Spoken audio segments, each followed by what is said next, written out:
Seigneur, je vous dis bonjour. Nous allons prier. Père, nous voulons te dire infiniment merci. Nous voulons bénir encore ton nom. Nous voulons te rendre grâce. Tu veux nous amener à mieux te connaître. Tu veux nous amener à aller encore plus loin avec toi. C'est pour cela, Seigneur, tu as disposé ce cadre pour nous ressourcer encore à la lumière de ta parole. Nous voulons te prier comme nous allons méditer ce moment en ta parole. Nous voulons te prier que tu nous édifies, que tu nous révèles, que tu nous conseilles, que tu nous édifies encore. Nous voulons, Père, te dire merci parce que nous savons que tu es un Dieu qui exauce les prières. Et encore une fois, tu seras en notre partie et tu vas encore nous édifier dans le nom de Jésus. Nous voulons te dire merci parce que nous savons que nous avons été exaucés dans le nom de Jésus. C'est au nom de Jésus que nous avons prié. Amen. Bien-aimés, dans le Seigneur, je vous dis bonjour. Le thème de notre méditation de ce jour est intitulé « Céder ses péchés ». Céder ses péchés. Et notre texte de base qui nous servira ici d'appui pour pouvoir mieux comprendre ici la méditation de ce jour est tiré du livre de Matthieu dans le chapitre 4. Nous allons lire jusqu'au verset 11 qui nous dit ceci. « Alors Jésus fut amené par l'Esprit dans le désert pour être tenté par le diable. Après avoir jeûné 40 jours et 40 nuits, il eut faim. Le tentateur s'étant approché, lui dit, « Si tu es le Fils, ordonne que ces pierres deviennent de pain. » Jésus répondit, « Il est écrit, l'homme ne vivra pas de pain seulement, mais de toute parole qui sort de la bouche de Dieu. » Le diable le transporta dans la ville sainte, le plaça sur le haut du temple et lui dit, « Si tu es le Fils de Dieu, jette-toi en bas, car il est écrit, il ordonnera des ordres à ses anges à ton sujet, et ils te porteront sur les mains, de peur que ton pied ne heurte contre une pierre. » Le verset 7, Jésus lui dit, « Il est aussi écrit, tu ne tenteras point le Seigneur ton Dieu. » Le diable le transporta encore sur une montagne très élevée, lui montra tous les royaumes du monde et leur dit, et leur gloire.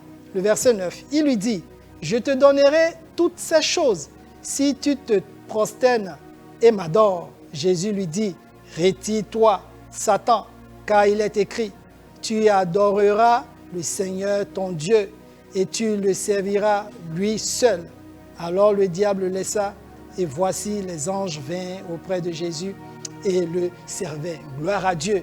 Ici, c'est une histoire que nous connaissons tous, l'histoire de notre Seigneur Jésus et le diable qui était à l'instar de nous aujourd'hui, le diable qui était en train de tenter Jésus, lui miroiter les choses pour que notre Seigneur puisse tomber dans le péché et tomber sous le coup de la tentation. En fait, ce jour, nous voulons examiner le thème « Céder ses péchés ». Céder à la tentation, c'est péché. Le fait même de recevoir des tentations ou bien d'être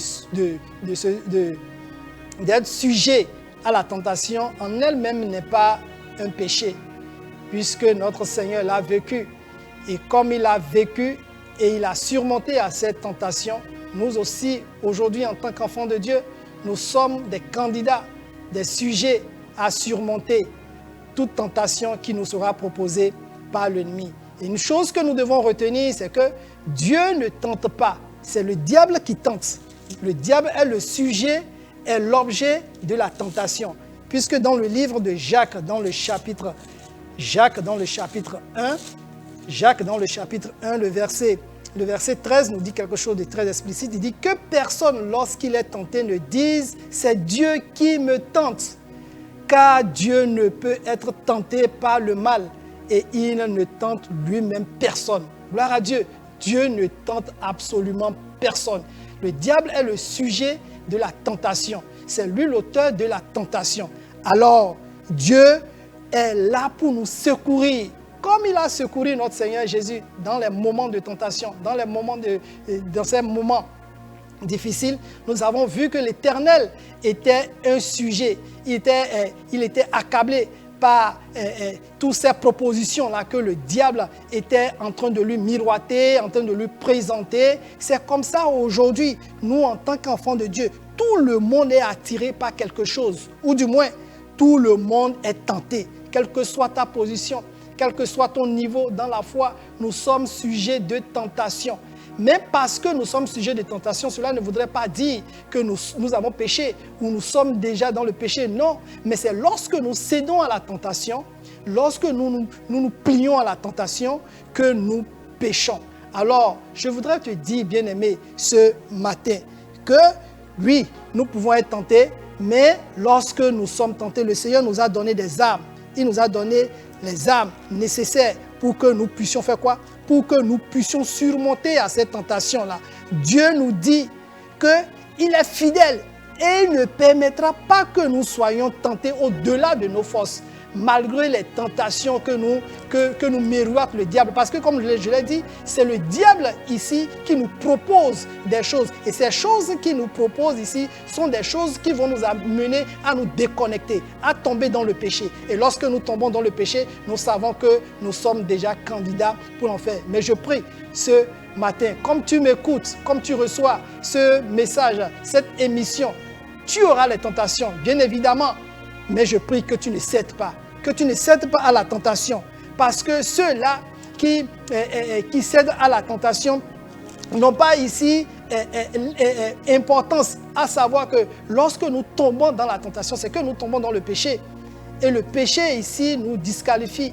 Le péché ici nous sépare de Dieu. Je prie que tu ne sois pas séparé de Dieu ce matin dans le nom de Jésus. Donc le Seigneur nous donne des atouts. Il nous donne des armes nécessaires pour que nous ne puissions pas ici tomber dans la tentation. Le premier des pas, c'est quoi? Il nous faut méditer la parole de Dieu. La parole de Dieu est très importante pour nous en tant que chrétiens. Nous ne pouvons pas vivre comme si nous n'avons pas un support. Nous ne pouvons pas vivre comme nous n'avons pas quelqu'un sur qui nous pouvons avoir de référence. Le Seigneur Jésus a été tenté, mais il n'a pas succombé à la tentation. Il est resté fidèle à ce que son Père lui a inculqué. Donc nous aussi, en tant qu'enfants de Dieu, si nous avons notre Seigneur Jésus comme mentor, nous avons notre Seigneur Jésus-Christ comme Seigneur, nous avons notre Seigneur Jésus-Christ comme Sauveur, nous avons notre Seigneur Jésus-Christ comme leader, alors nous devons mettre nos pas sur les pas de Jésus. Et nous avons vu dans l'histoire ici qui opposait notre Seigneur au diable, il s'est avéré qu'à chaque fois que le diable lui proposait des choses, nous voyons ici que notre Seigneur aussi lui proposait aussi des choses qui étaient dans la parole.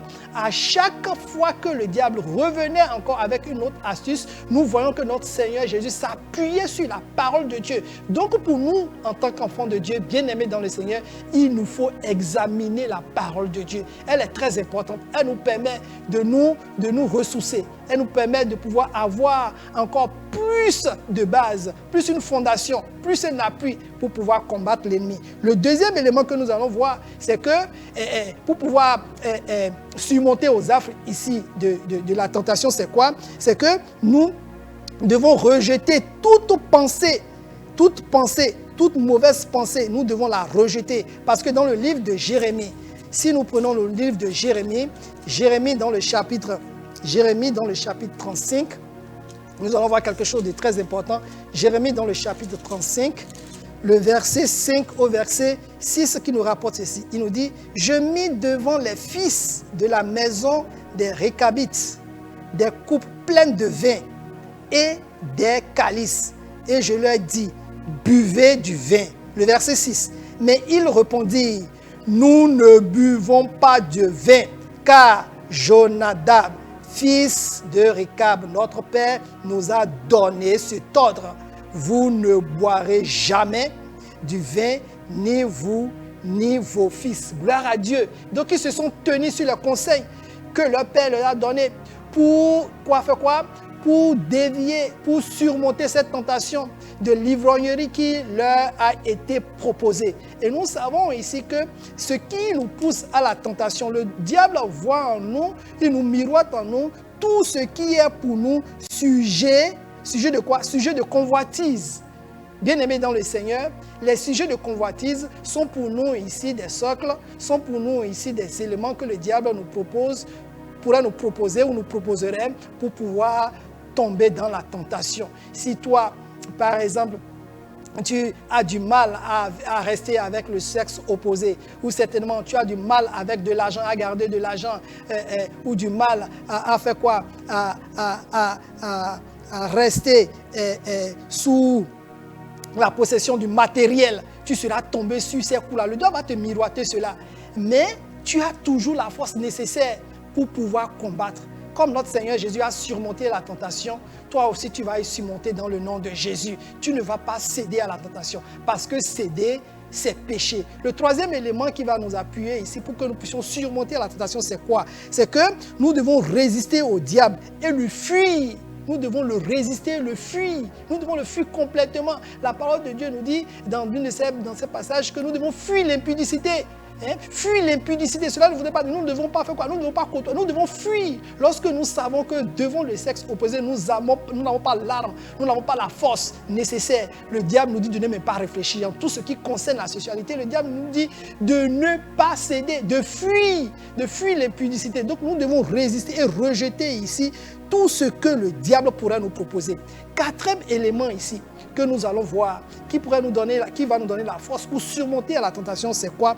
Prendre des résolutions de garder la position chrétienne. Parce que nous savons que lorsque nous tombons dans le péché, lorsque nous cédons à la tentation et nous sommes dans le péché, nous sommes déjà disqualifiés. Nous sommes déjà sous la disgrâce.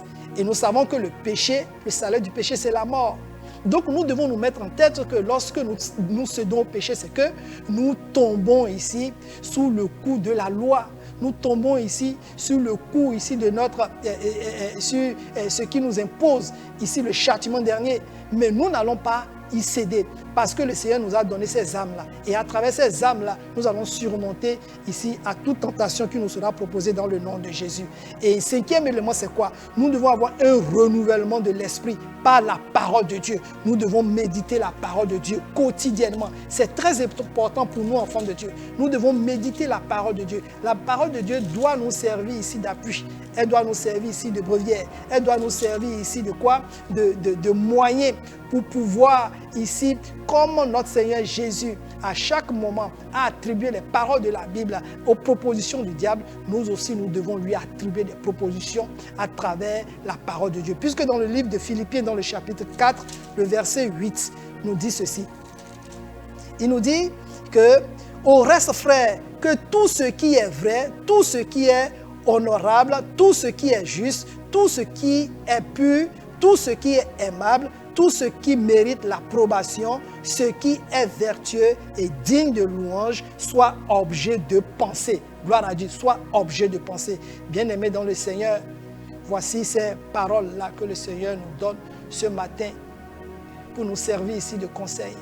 Si notre Seigneur Jésus a été tenté et il a surmonté, il a eu le dessus sur la tentation, cela voudrait dire que toi et moi, nous avons aussi cette capacité-là parce que nous sommes enfants de Dieu. Que le Seigneur nous bénisse abondamment. Père, nous voulons te dire infiniment merci. Nous sommes reconnaissants pour l'enseignement de ce matin. Nous voulons te prier que tu nous donnes les moyens, la grâce de surmonter à toute tentation, à toute proposition du diable dans le nom de Jésus. Nous voulons te dire merci parce que tu nous as exaucés. C'est dans le nom de Jésus que nous avons prié. Amen.